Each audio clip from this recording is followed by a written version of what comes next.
Well, overnight, there was an intense bombardment of the Gaza Strip.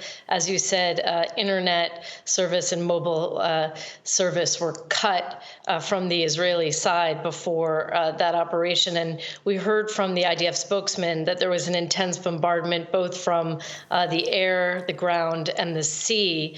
As you said, locals reporting the most intense airstrikes since this campaign on the ground began. Other than that, we're hearing that there is intense fighting going on in Gaza City.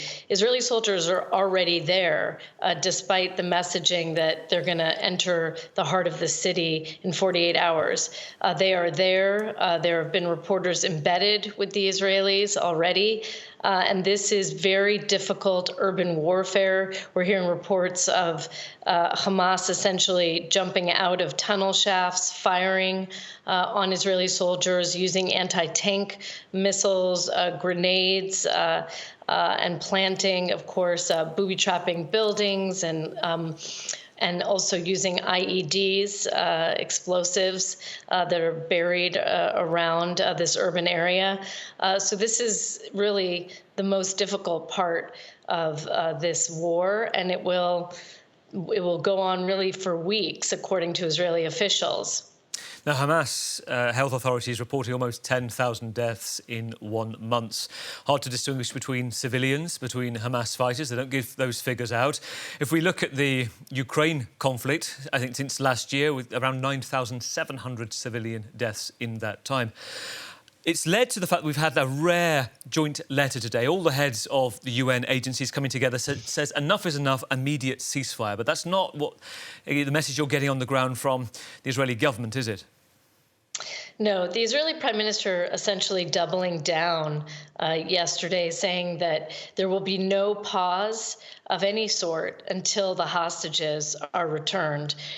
Remember, there are 241 hostages held by Hamas.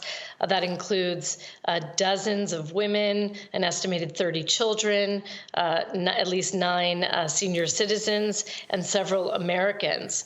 And Netanyahu essentially is saying there will be no pause in the fighting until these hostages are released. Now, remember, Secretary of State Blinken was just here.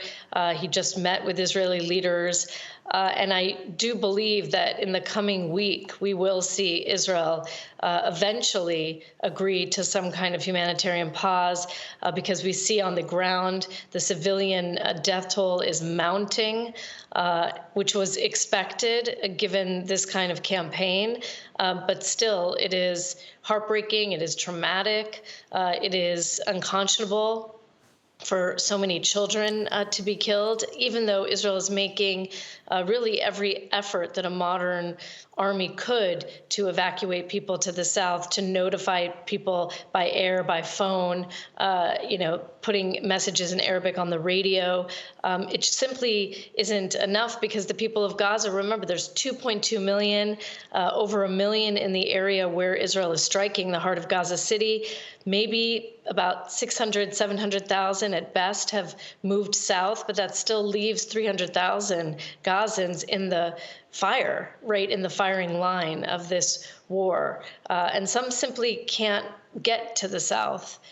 They just don't have the means to get to the south, and some are sick. And some, remember, even though the south is considered a safer zone, Israel is still carrying out bombing campaigns there in the south.